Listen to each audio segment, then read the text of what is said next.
Hey, Renee, welcome. I'm going to give people some time to get in here.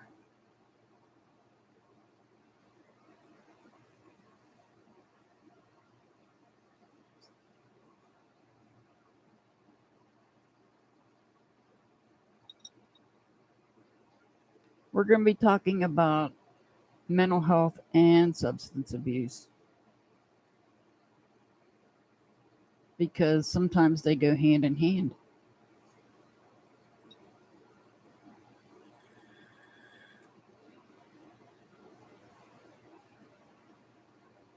And I brought my book just in case.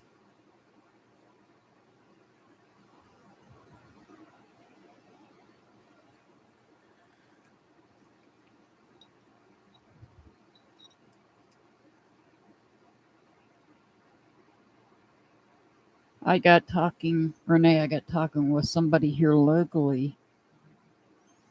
I'm going to set up a meeting with him. He runs a local Facebook group. And I'm going to set up a meeting with him and talk to him about how we can get us some sort of mental health facility. See if we can brainstorm and see how we could get some sort of mental health facility here in our location. Because the only option for inpatient treatment here where I'm at is at the medical hospital. And I'm really not expecting a whole big crowd tonight because I know there's other people live. Yeah, it would be great. I was thinking, and I'll talk to you about it because while we're waiting on others to come in, if we could just get a 75 bed freestanding. Hey, Jolie, welcome. If we could just get a 75 bed freestanding unit, 25 beds for males, 25 beds for females, and 25 beds for children and adolescents under the age of 18. And have it to where it helps not just people with insurance, but also those that do not have insurance. Because a lot of the population that we're seeing out in the community does not have health insurance. And that's a problem. I feel like that's part of the problem.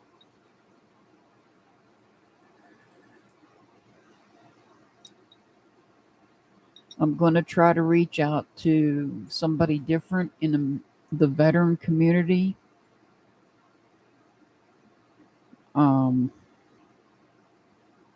going to, because the other person I reached out to hasn't reached back to me. So I'm going to reach out. There's others out there that I can reach out to. Let me turn the caps lock off on my laptop.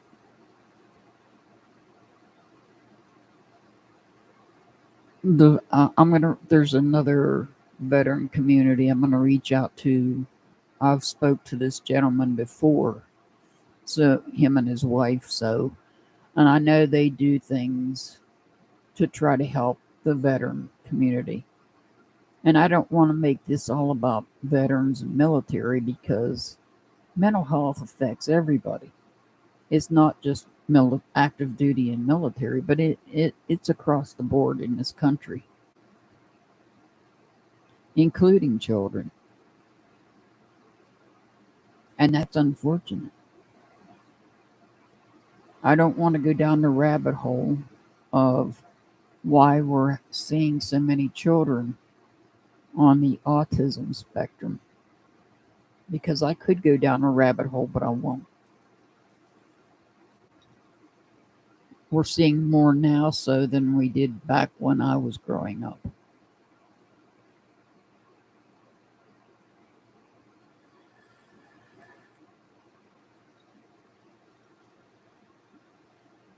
But I feel like many communities are lacking proper mental health treatment and substance abuse treatment, both. Because a lot of times, like I said, both go hand in hand. Which came first, the chicken or the egg? Which came first, a mental health diagnosis or the substance abuse problem?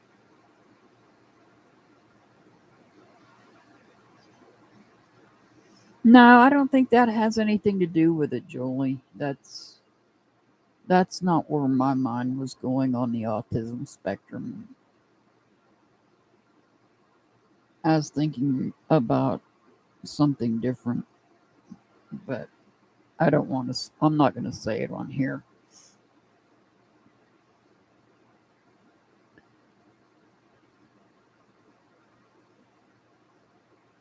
No, not marijuana.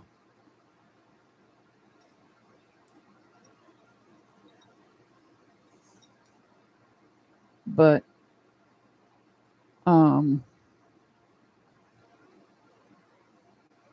it's a crisis in this country. It is a crisis in this country right now. Both of them, dual diagnosis. It's called dual diagnosis. When you have a substance abuse problem and a mental illness, it's considered a dual diagnosis.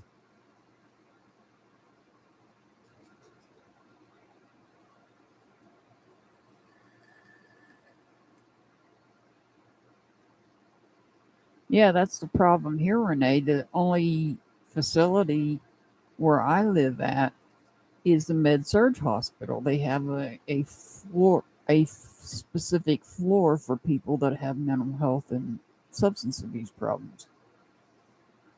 And that's a problem. Our homeless community is a problem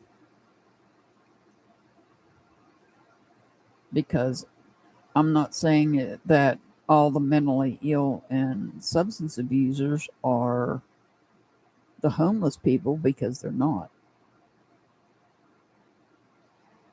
There's many people, even people with money, tons of money, that have substance abuse problems. And I'd almost be willing to make a bet they have an underlying mental illness as well.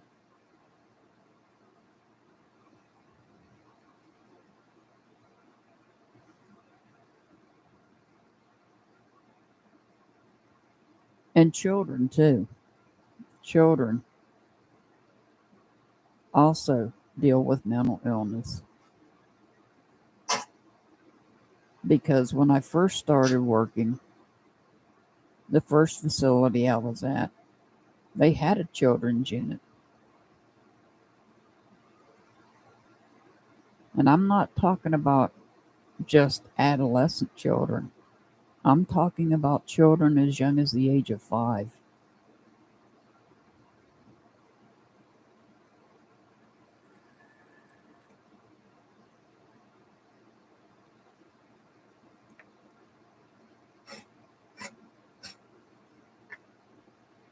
So, what I'm doing for our community is I'm going to meet with a person here in our local community and see what we can brainstorm about the possibility of even remotely getting some sort of facility.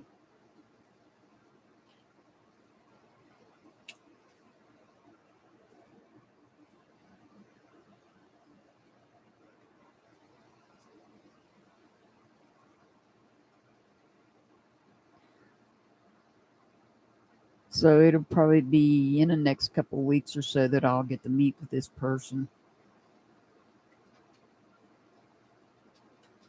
and see what we can come up with. Try to, I know that property would have to be bought, purchased, a building would have to be built, and then after that gets accomplished, I'm sure there would have to be certifications that would have to be made. Then it would require psychiatrists to be hired. CNAs would be required. Nurses would be required. Yes, I'd like to get some state funding in order to assist those that do not have health insurance.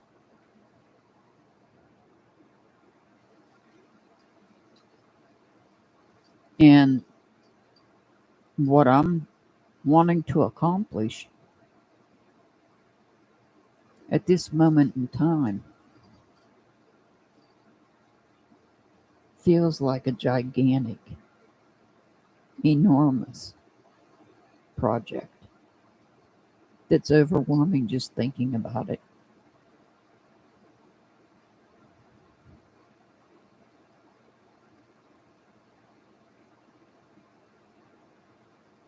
It's overwhelming thinking about it. But I'm going to speak with somebody in our community and see about what we can do and what we can accomplish.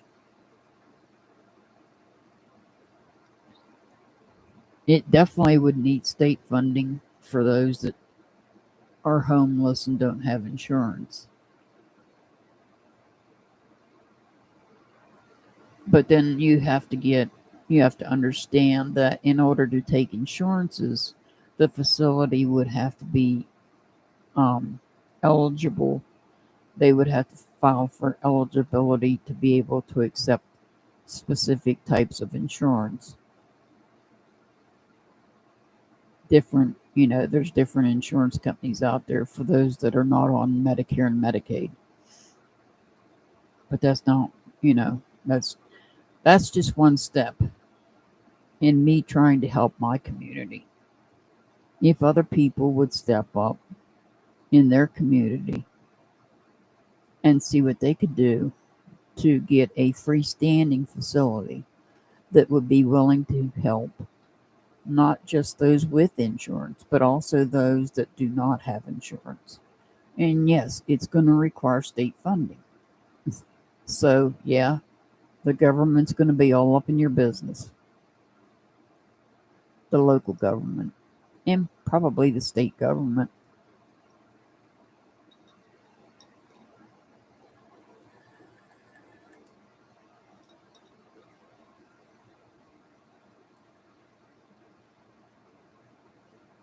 Yes, it used to be allowed. Oh, let me.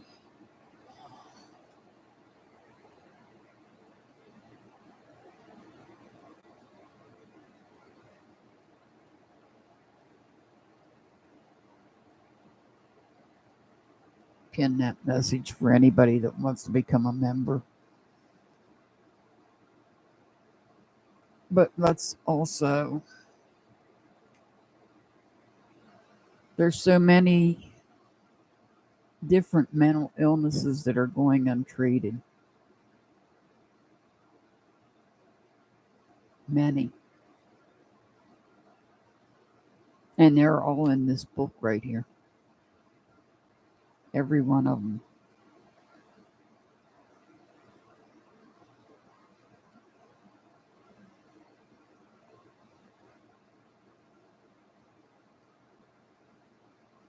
I don't know if he means excited or he's exiting the building. Yes, support groups would be helpful. Yes. And there's a stigma attached to being diagnosed with a mental illness. There is a stigma attached to it. And that shouldn't happen.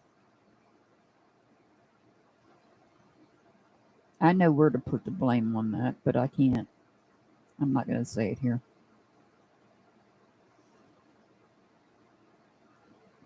I know there's a stigma attached to it.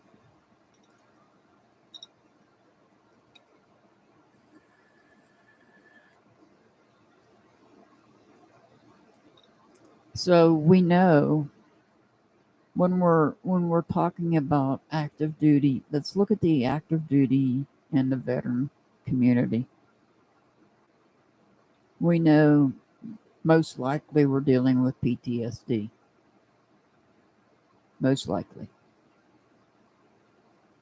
But when it comes to children, there's others. I mean, children could suffer PTSD, but there's other disorders that they can deal with as well. And there's a couple of families right now where the children are separated from at least one parent, if not from both parents.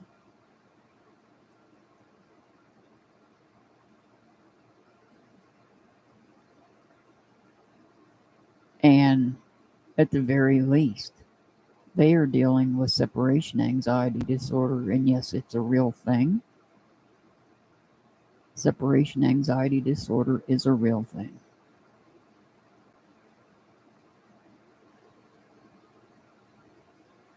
And if it goes untreated, which the recommended treatment for separation anxiety disorder is talk therapy. If it goes untreated,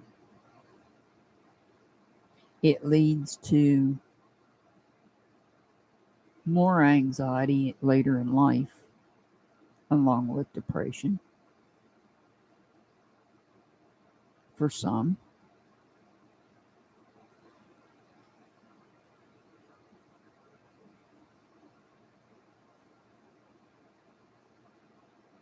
And an example of that would be somebody that suffered from separation anxiety as a child, grew up, and married somebody that joined the military. And that person, the military person, gets deployed. And the spouse can't go on that deployment. They have to stay back at home. That can cause separation anxiety, more separation anxiety on top of depression and anxiety.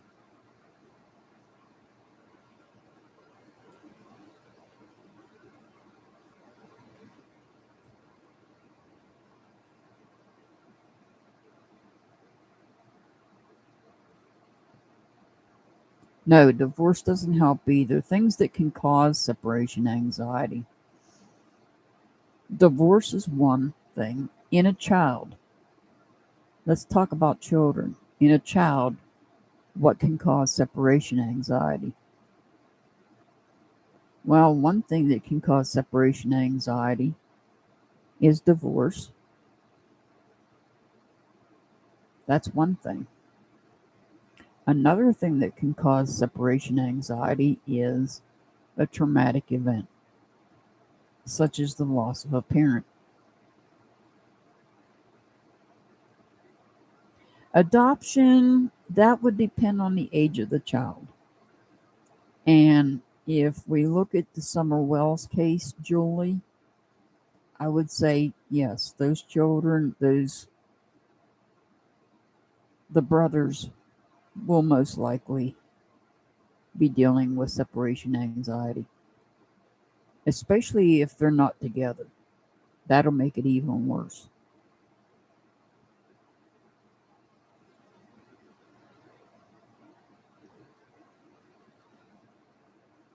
Oh, yeah, I agree, Renee.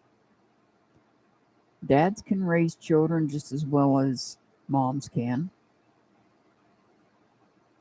And I know a couple of cases where the fathers are raising the children and the mothers are not.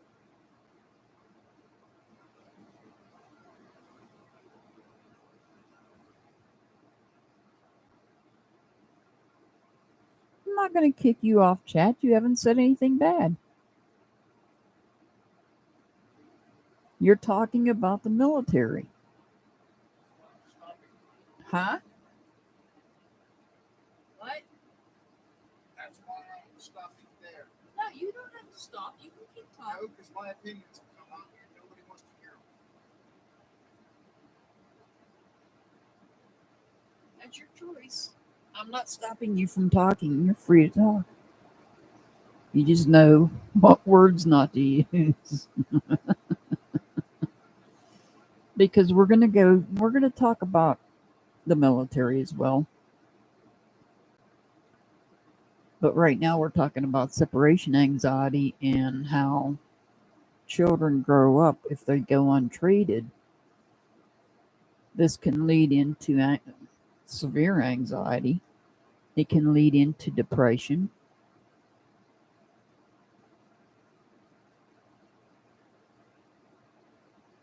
And then it can cause relationship issues. Because if somebody grows up with separation anxiety and their spouse takes, yes, panic attacks, yes. If somebody with separation anxiety grows up untreated and marries somebody that takes on a job that has them away from the home for a specific amount of time, that can cause issues. Yes, trust issues is another thing it can cause. It can cause a whole host of problems.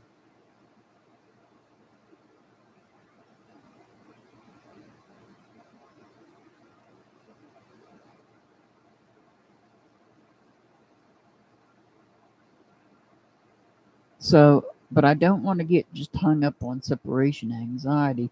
That's just one of the examples of one of the things that children at a young age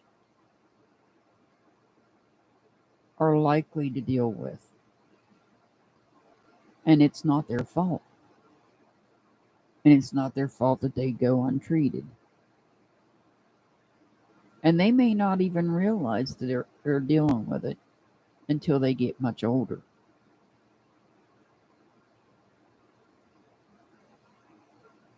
And then we have our veterans and our active duty members, most likely dealing with PTSD.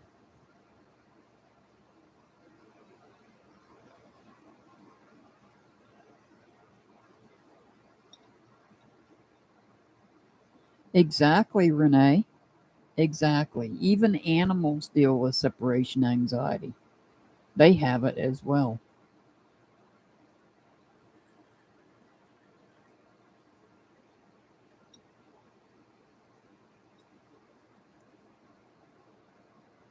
It is, Joy. I totally agree. It is very disgraceful the way that we treat our veterans and our active duty members. Because I'm learning now more and more, even it's not just the veterans that are unaliving themselves. There's also active duty members that are doing it as well. So, on top of meeting with a person here in my community to discuss what we can do to help the people in our community, and I will bring that up also about the military with this person I'm going to be speaking with. I'm going to try to reach out to another veteran community on Facebook that I have spoken to in the past to see what we can do to try to help them.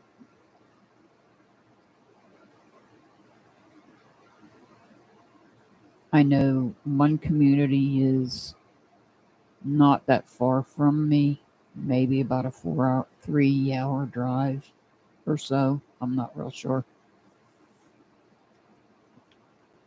And they hold an event, they hold a fundraiser sometime in November, I believe. They hold a fundraiser where the couple of the veterans even grows out their beard and their mustache. They let it grow out for about a month. And the fundraiser is people donate to watch these gentlemen have their beards and their mustaches waxed off. Trust me, nobody waxes anything on me, so I know that's got to hurt. But they're doing it for a good cause. They're doing it for our veterans. They are doing it for our veterans.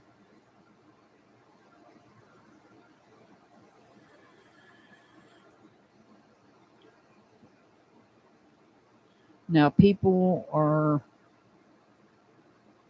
Let's talk about a little bit about serial unalivers. They have done some research, and I don't have it in front of me. They have done some research on these people, and they have, after they have crossed over because of their crimes, they have done brain scans on them and found that there was a difference in a normal person from some of these serial unalivers.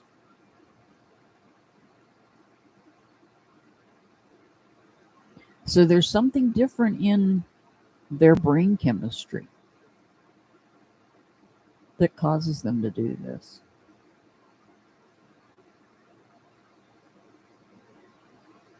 What causes some people to be narcissistic?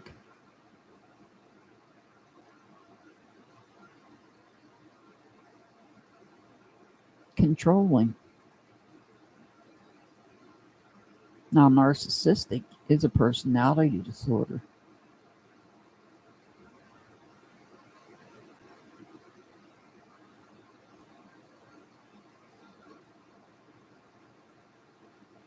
I gotta agree with you there on that one, Renee. That's a good one. Attitude adjustments. It's not always about attitude adjustment, you know. I mean, we could talk about mental illness itself, and then we could talk about personality disorders. Technically, that is mental illness, but it's not one that insurance companies will pay for them to be treated inpatient for, unless, of course, they make a threat to self or others, which happens frequently. Seen it, been there, done that, seen it. In a facility I worked in, I gave you a perfect example of this male that I had come to know at the first facility I worked at. And you know, I worked 3 different facilities over a 17-year period. 2 of the facilities was they were sister facilities, so it was like when I transferred from one to the other, it was like a transfer within. So technically, it was 2 facilities, 2 companies I worked for. And I followed this person. This person seemed to follow me. How long prior to me knowing this person that he would come in and say he wanted to unalive himself? Before I started working at the first facility, I don't know. But the nurses, hey Joshua, welcome. Oh yeah, there's a lot of narcissists out there these days. Trust me. How well do I know? This gentleman would come in. He was diagnosed. He had a actual mental health diagnosis, along with a personality disorder. And then there was another one that's actually in this book. It's called malingering. Malingering is given to a person that is consistently going inpatient for treatment because they want to harm self or others.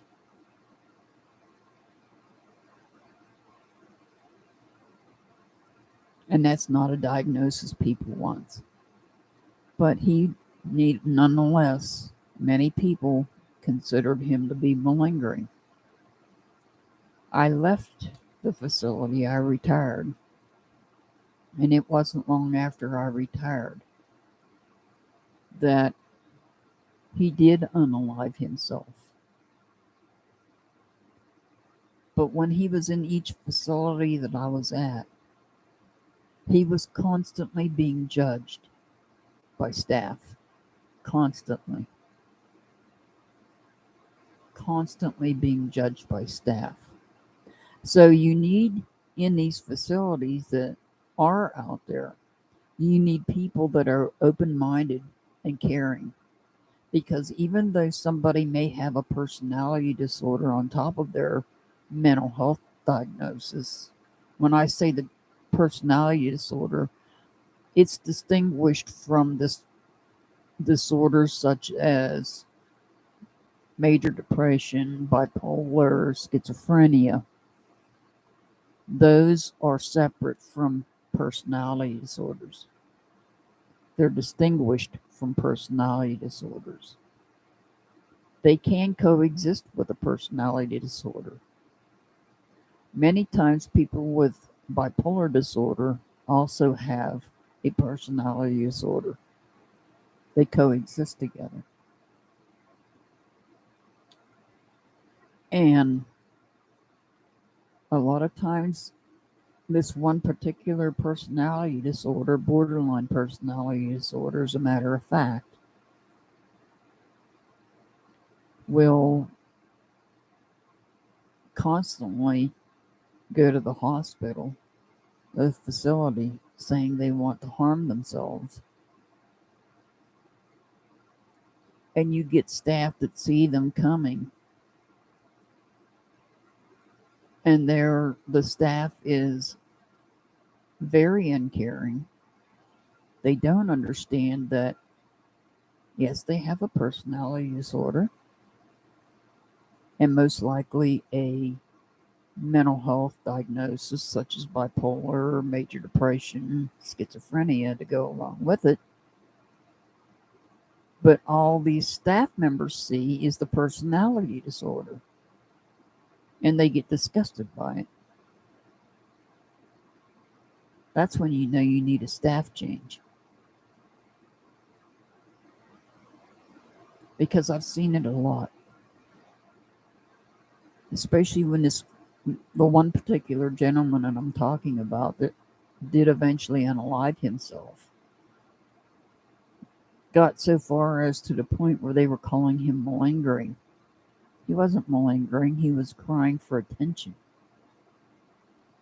He wasn't getting what he needed. He really, truly needed true therapy. He needed help.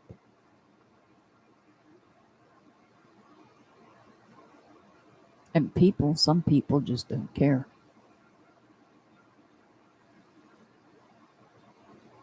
The ones that don't care, the average person that doesn't suffer from mental illness, or maybe somebody that is a narcissist, they don't care whose feelings they hurt.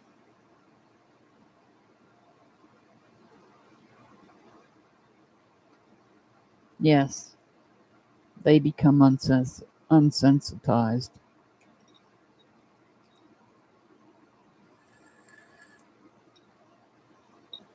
Yes, bullying is a major issue in this country. And it's been a major issue for as long as I can remember. And bullying starts at home with the parents.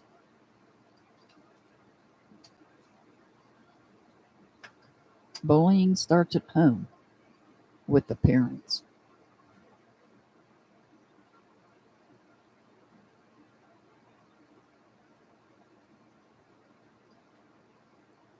It is a learned behavior. You're right, Joshua. It is a learned behavior.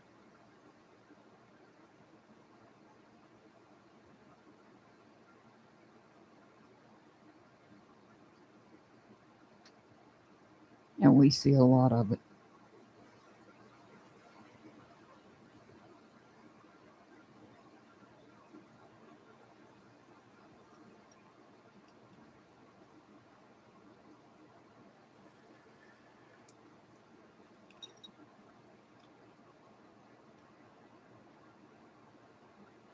It's, well, Renee, if you mean how do we tell the difference between a mental illness and a personality disorder, that can be tricky. It depends on how it presents itself.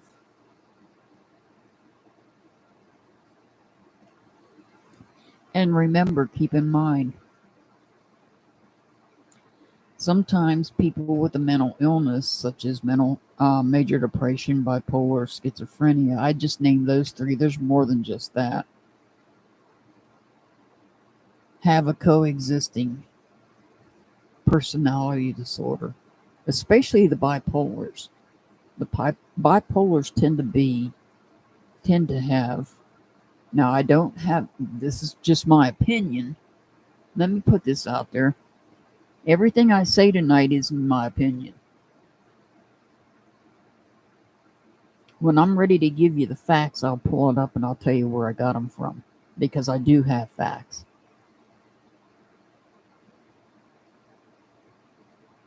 A lot of what I'm telling you is from my opinion and from my experience working in a mental health field. But I've noticed that a lot of times people that are diagnosed with bipolar also have a coexisting borderline personality disorder or histrionic personality disorder. Usually those go together. Not always. Doesn't always have to happen. But sometimes it does. And distinguishing whether it's a borderline personality disorder versus a bipolar disorder can be difficult.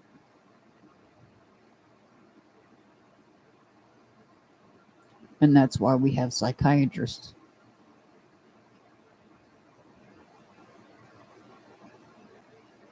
The psychiatrists are the ones that make that call. Now, when it comes to personality disorders, the one thing that I was taught when I went to school, when I went to back in the day when I went to college, that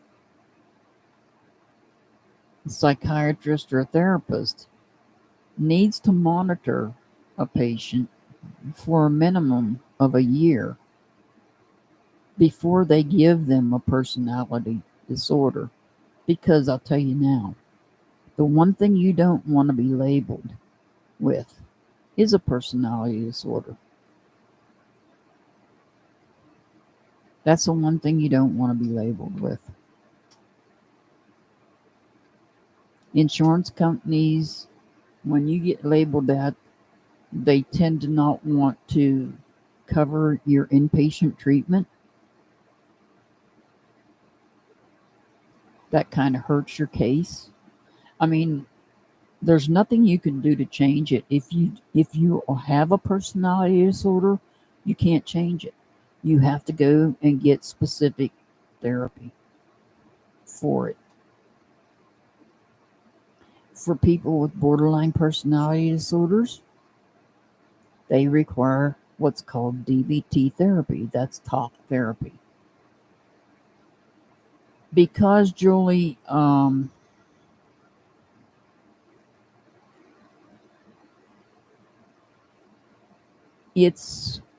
that's hard to describe. Why insurance companies don't want to pay for personality disorders to be inpatient, because they're number one, they're difficult to treat. Number two, they require a specific. Some of them require, like borderlines, require DBT therapy.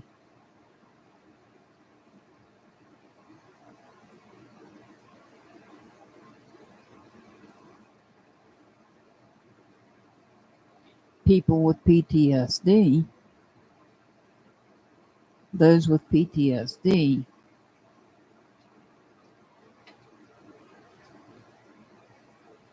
we treated inpatient, veterans, and active duty, mostly the veterans, mostly the active duty, because the veterans that we treated came in with other problems.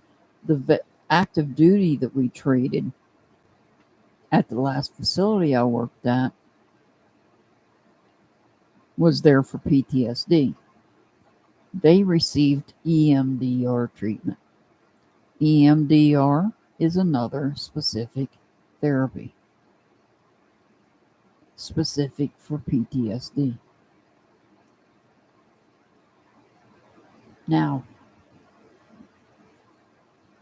what are the causes of all these mental illnesses that we're seeing out in the community? Where, how would the military ever know? They knew, Renee. Trust me, they knew, because PTSD,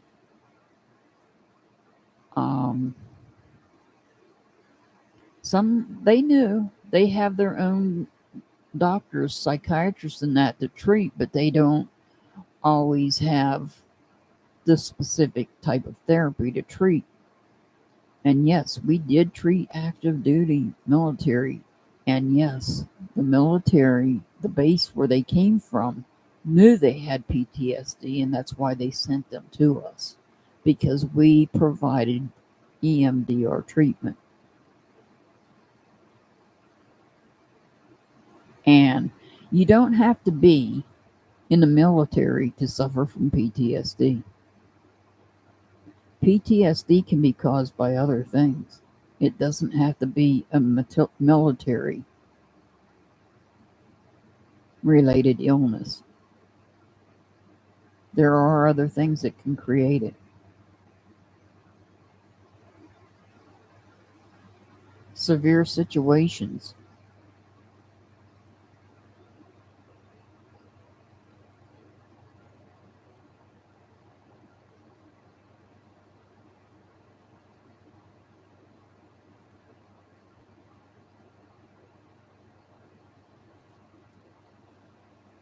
I would think they would be protected. I don't know how they would know that, other than the fact maybe they might have been on some medication. Mr. Hart needs to intervene here and answer that one for me. Oh no, Joshua, that's terrible. Can you answer Renee's question?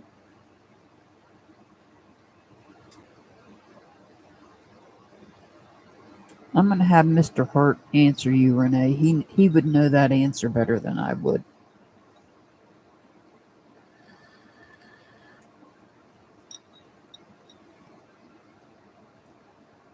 I know the military has certain requirements. I don't know when it comes to things like that.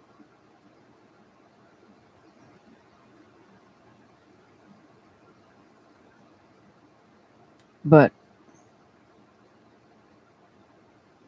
we also need to look at what's going on in our communities. He's reading your comment, Renee. He'll respond to you.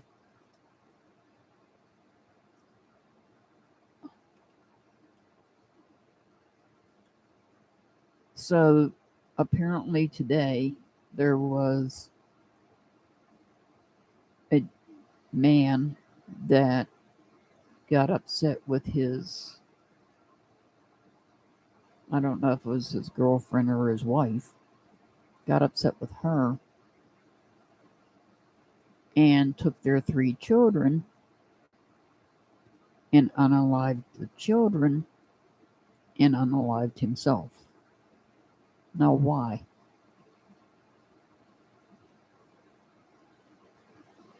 Why is this happening in our country?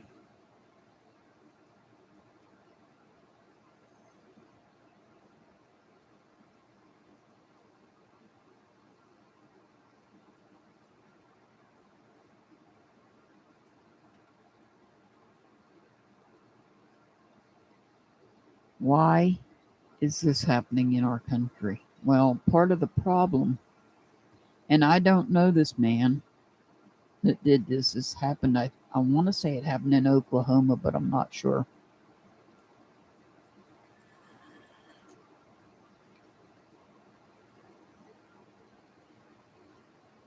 We have a huge substance abuse problem in this country. Huge,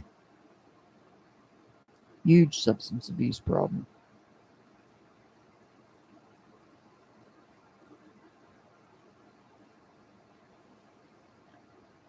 And I want to ask now, I'm not talking politics, so I want to make this perfectly clear. This has nothing to do with politics. This has nothing to do with the left or the right. This has everything in the world to do with the government itself.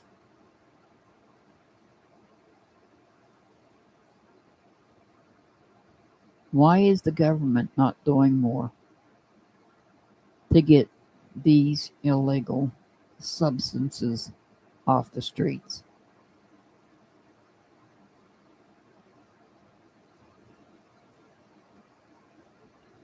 Why are they not doing something to get the substances off the streets? Because they're too busy defunding the police?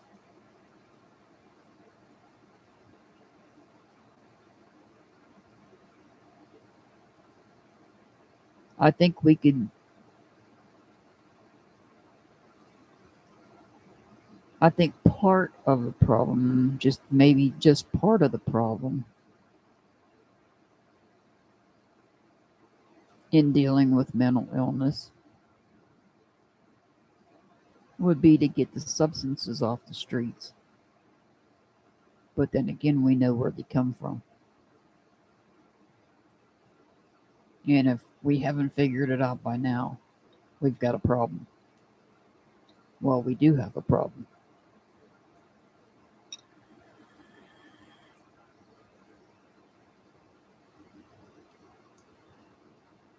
The other problem,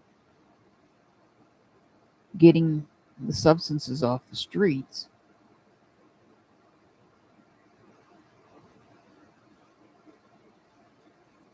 is, like I said, mental health. Because a lot of times mental health and substance abuse goes hand in hand. It's like the chicken and the egg. Which came first? The mental health or the substance abuse? Was there initially a mental health problem and somebody started self-medicating? Or did somebody start using substances that resulted in a mental health problem? Because I can give you an example of how somebody that did not have a mental health problem, although some mental illnesses are genetic and they may lie dormant within us. And that example is my next door neighbor when I was growing up.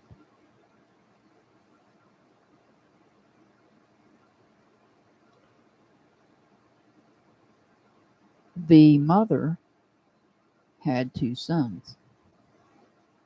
After the second son was born,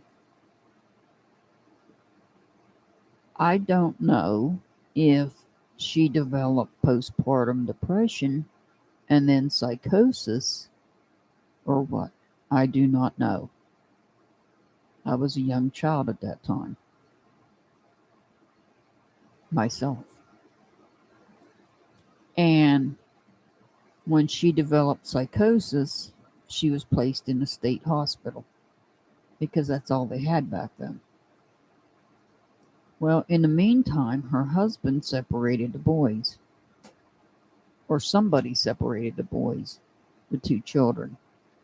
I don't know if her husband did it or how it came about. But in any event, the 2 children were separated. So one set of grandparents raised one boy. The maternal grandparents raised one boy, the older boy.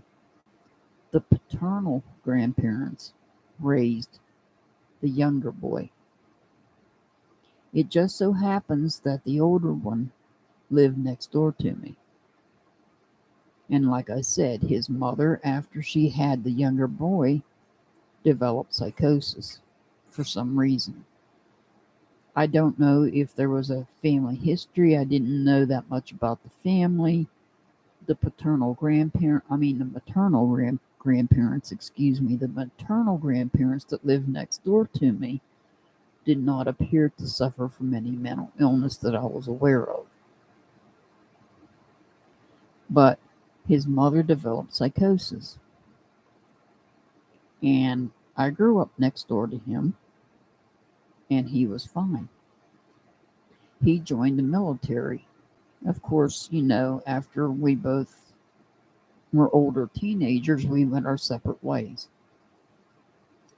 He joined the military. And while he was in the military, he got into substance abuse. Because he got into substance abuse, while he was in the military, he was locked up. But he developed psychosis. Now, I don't have proof. This is just my opinion based on my observations. He used substances while he was in the military and developed psychosis. The brother that was raised by the paternal grandparents did not.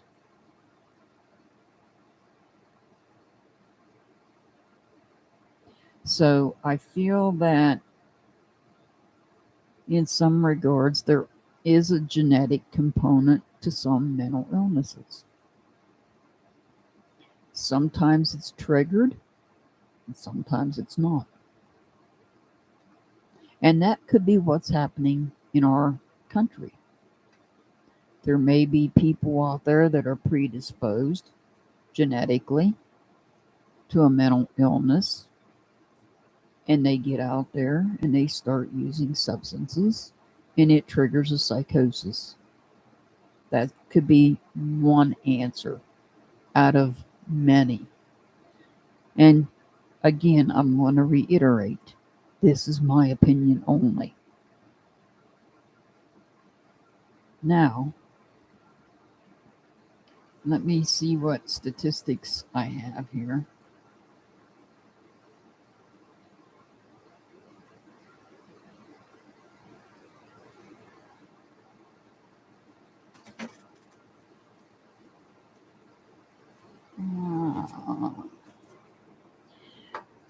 Okay, so let me see where we got this from. And I want to thank my researcher for helping me with this.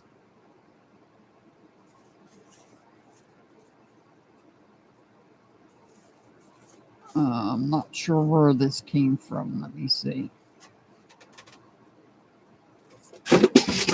This came from Johns Hopkins Medicine. This information came from Johns Hopkins Johns Hopkins facility. Mental illnesses are among the most common health conditions in the United States.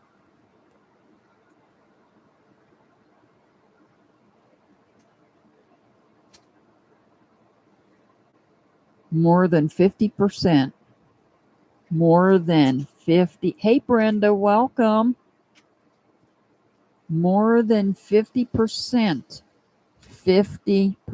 half the country will be diagnosed with a mental illness or disorder at some point in their lifetime.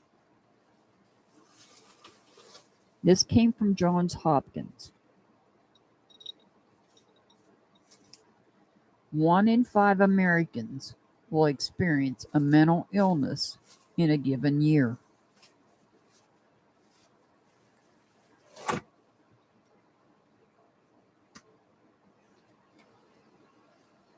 1 in 20 adults, U.S. adults, 1 in 20 U.S. adults experience serious mental illness each year.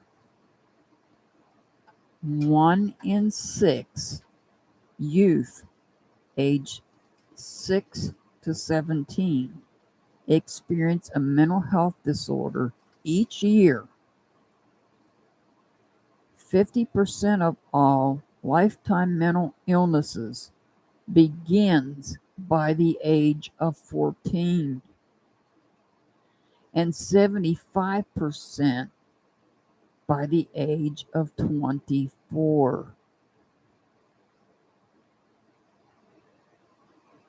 Let me read that again.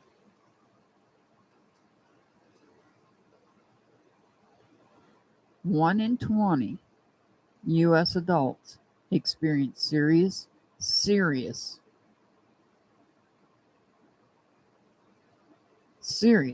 mental illness each year. 1 in 6 U.S. youth age 6 to 17 experience a mental health disorder each year. 50% of all lifetime mental illnesses begins by the age of 14, and 75% by the age of 24. Unaliving, self-harm, unaliving is the second leading cause of death among people aged 10 to 34. Do I need to repeat that one?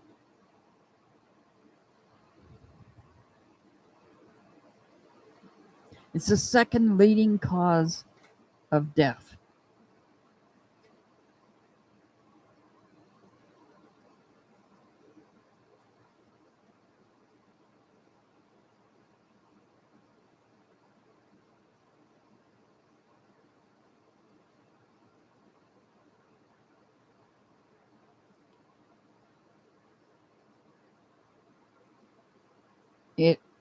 It's published under Johns Hopkins because my researcher found it.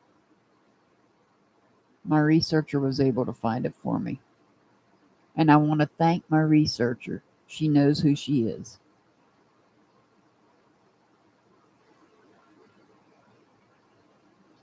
Self-harm, in other words, unaliving themselves, is the second leading cause of death among people aged 10 to 34.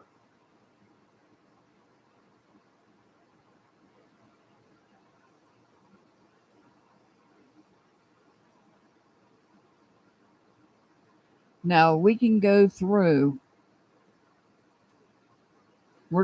through the annual prevalence among U.S. adults. This is United States adults that we're talking about by condition. Major depressive episode, because they come as episodes. Major depressive episodes, 8.4%, equaling out to 21 million people. 21 million. Schizophrenia, which there is different types of schizophrenia. So I assume they are encompassing all the types of schizophrenia into one. Less than 1%, an estimated 1.5 million people.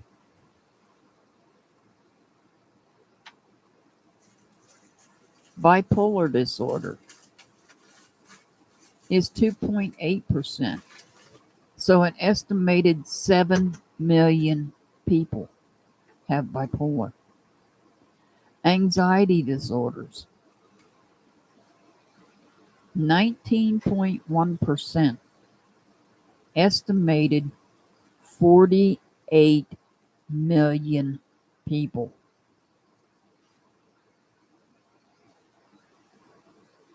PTSD, post-traumatic stress disorder, 3.6%, estimated 9 million people.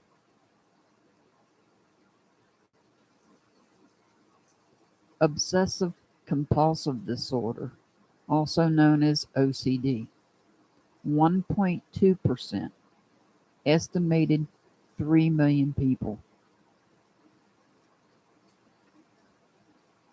And then they put this one in here, which doesn't fall in line with the rest of the ones I just spoke about. But I have talked on it a bit. Borderline personality disorder, 1.4%, an estimated 3.5 million people.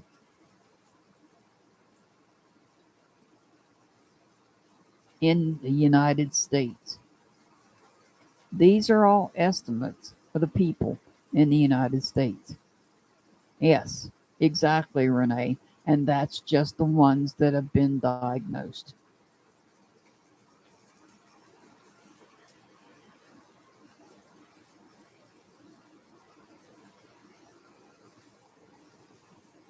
It goes on to talk about various medical conditions that go along with depression, 40% higher risk of developing cardiovascular and metabolic diseases than the general population.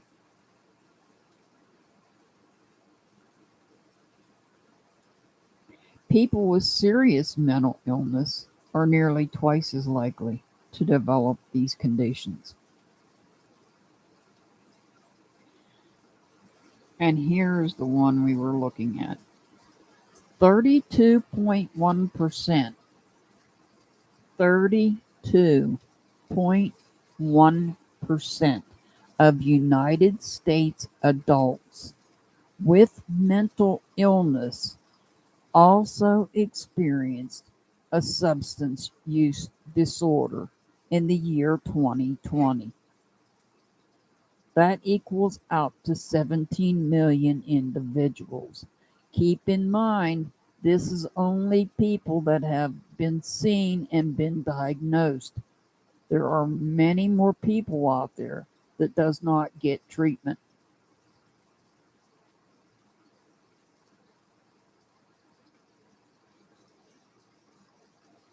And then you've got the rate of unemployment is higher among those with mental illness at 6.4% compared to the people that do not have a mental illness at 5.1%.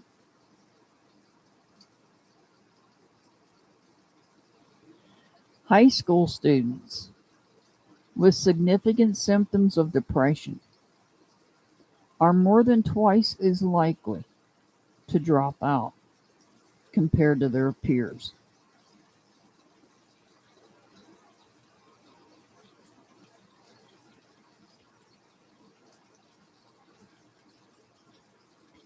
Mental health, mental illness, and substance. This is all still coming from Johns Hopkins.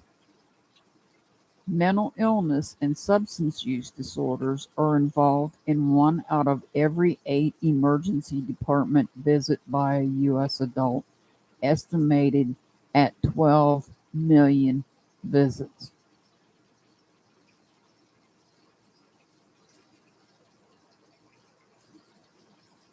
Mood disorders. Now, when we're talking about mood disorder, we're talking about people that are depressed. We can also be talking about people that are manic. Mood disorders are the most common cause of hospitalization for all people in the United States under the age of 45, after excluding hospitalization relating to pregnancy and birth.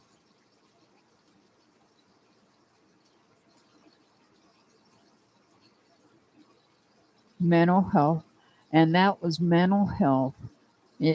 This came from Johns Hopkins site, and they were referencing Mental Health by the Numbers, NAMI, National Alliance on Mental Illness.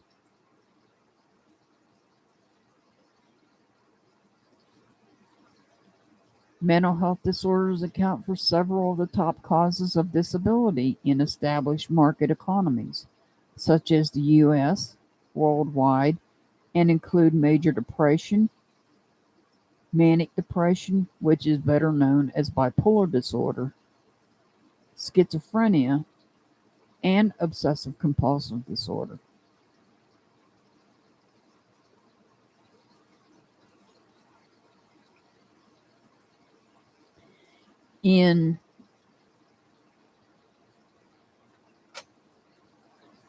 I agree, Renee, meditation would help. In 2019, prior to the Big C epidemic, 19.86% of adults experienced a mental illness, equivalent to nearly 50 million Americans.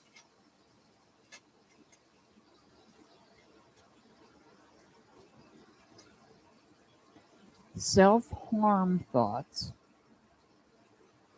unaliving thoughts, continues to increase among adults in the U.S.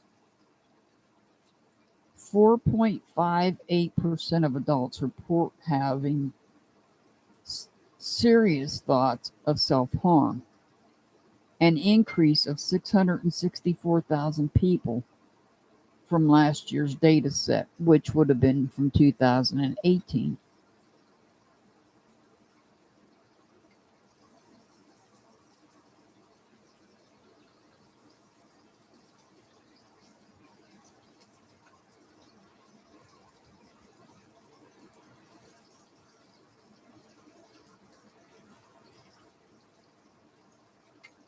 So there is a phone number if a person is in a crisis, and the number is 988.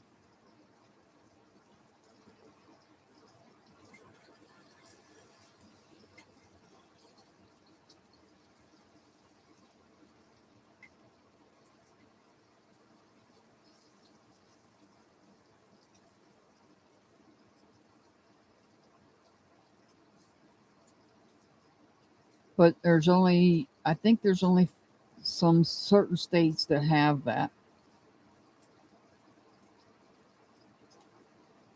There may be only 988 might only be in certain states. It looks like it might be only implemented in Utah, Oregon, Indiana, and Colorado.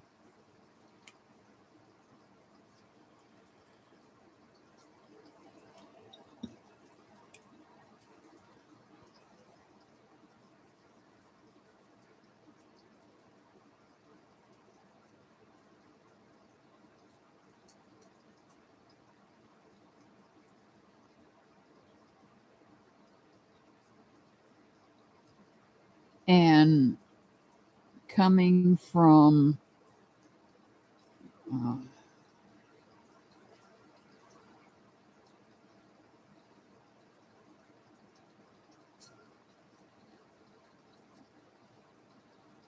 so Renee, can you put this number in chat for me?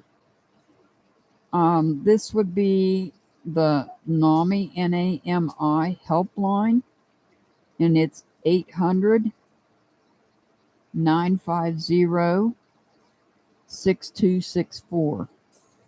Again, the National Alliance on Mental Illness. Their helpline is 1-800-950-6264.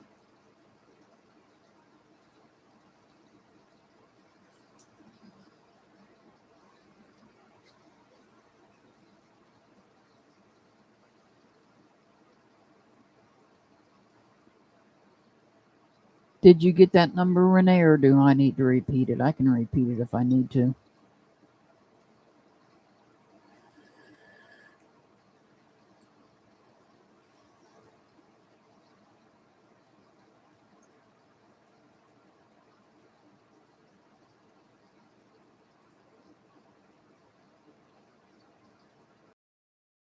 line.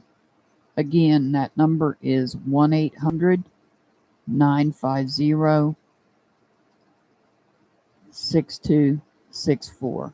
Thank you, Renee. That is the number for the helpline.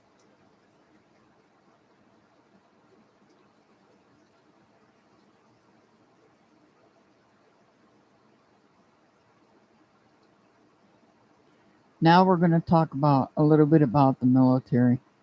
It's called NAMI. Let me see the number again. Let me bring it up. 1-800-950-6264. And that is the NAMI, NAMI helpline. NAMI stands for the National Alliance on Mental Illness.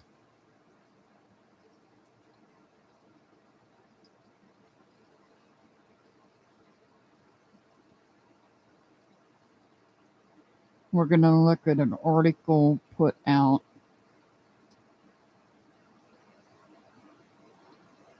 I was trying to. Let's see here if I can get through this.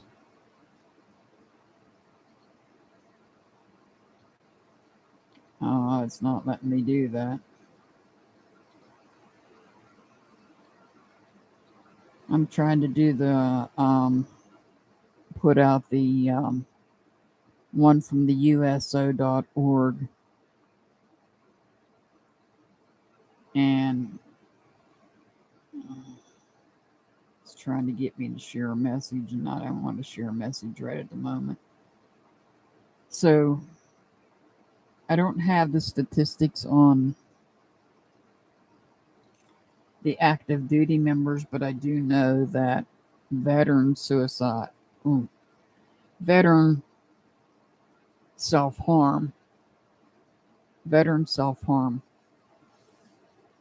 we are at 22 a day. That's not including active duty.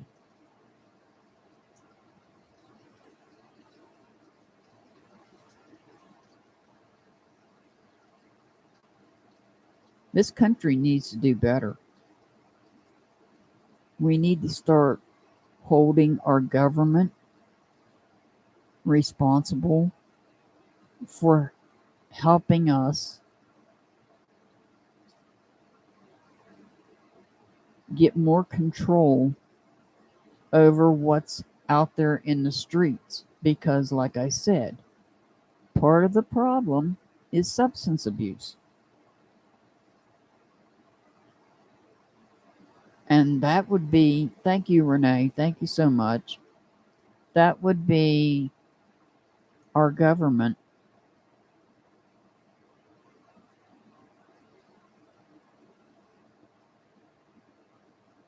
and when they find people that I don't think that if somebody is out in the streets and they're not selling the substances, if they're just the ones using, I don't think that if they get caught with something that they should be arrested. I think they should be taken in to treatment. Now, the ones that are selling, that's a different story. But the ones that are using, my belief is they need to go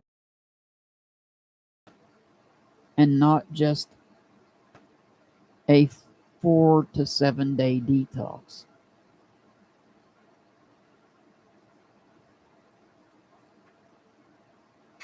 Because substance abuse and mental health go hand in hand.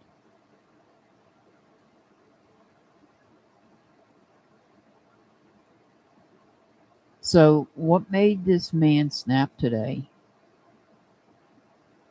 and harm his children and himself? I don't know anything about the story. I haven't read up on the story. I only heard about it from another creator. Well, two creators. And I don't know the whole situation. I don't know if there was unemployment issues. I don't know what the situation was. So I really can't say a whole lot about what happened today.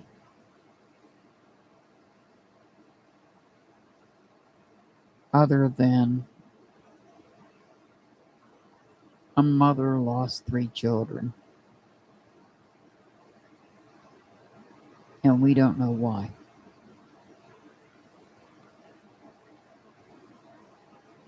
How could that have been prevented?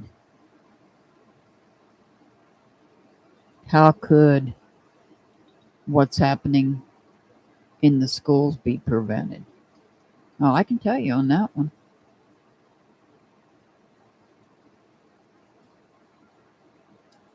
How can a lot of these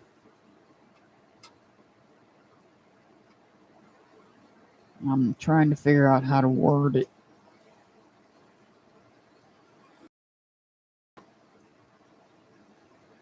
People are always saying stop these people from going in there with their pew-pews.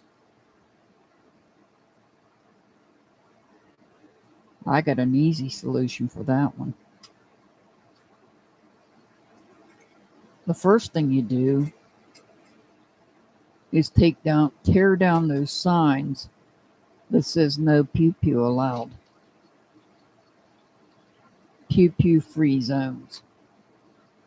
Because all those do is create soft targets. The government knows that. That's why they created it.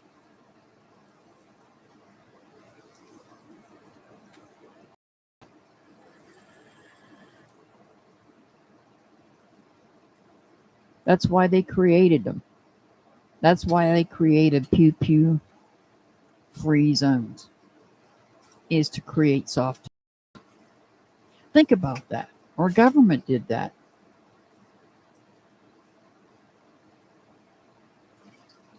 Does our government not care about our children? And everything I say tonight is all in my opinion, except for what I read from Johns Hopkins and NAMI.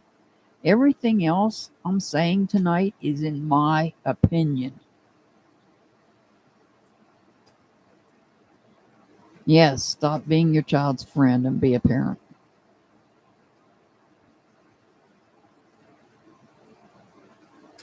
Yes, invade their privacy. Know what your child is into.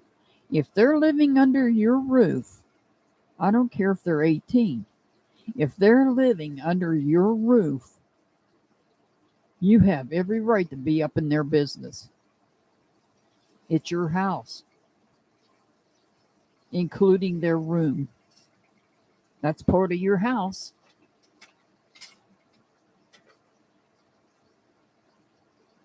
If they're old enough to be out on their own and don't want to be subjected to lack of privacy, maybe they might want to think about getting a job and getting their own home.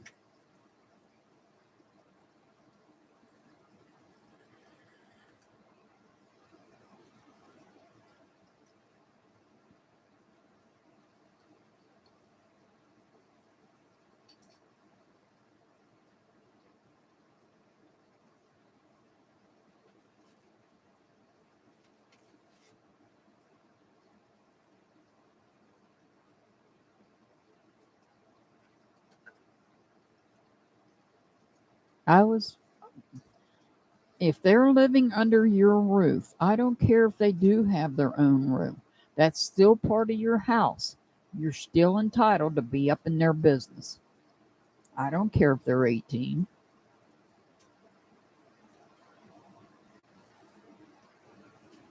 I don't care if they're 24. If you're living under my roof, in my house, you're living in a room that is part of my house, I'm going to be that person. I'm going to know what's going on. Yeah, even 28.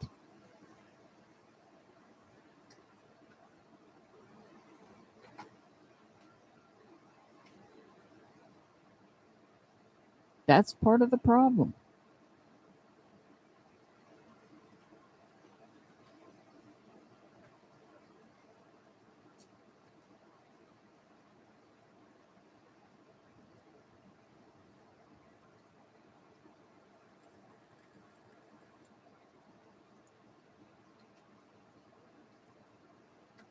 Exactly, Renee. Exactly.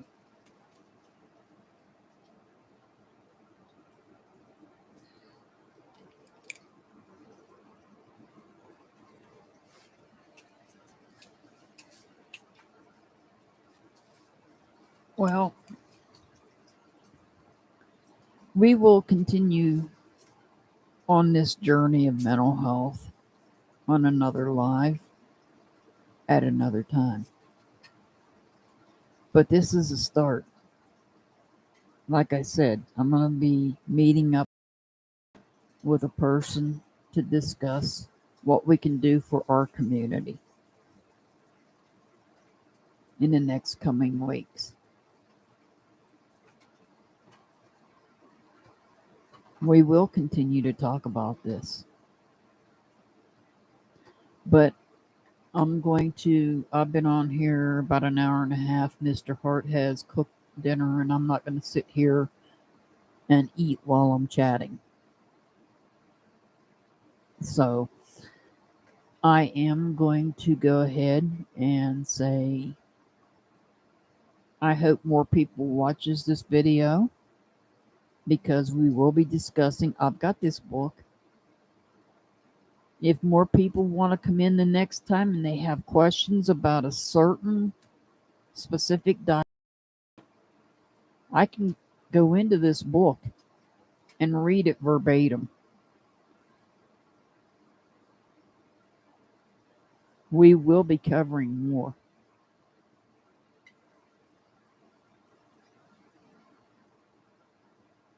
So I send much love and many blessings to each and every one of my members, subscribers, and viewers. I'm sorry, Joshua. I'm going to go ahead and get ready to end this one because I'm about to eat, and I'm not that person that eats while I'm alive, because I don't have a panel. I'm the only one talking, so I'm not going to eat while I'm talking. So, but I will be doing more. We can do more on mental. I'm updated on the and we can go through it and we could look at different diagnoses if we want to talk about it. I send much love and many blessings to all my members, subscribers, and viewers. As always, I'll see you back next time. Have a wonderful day.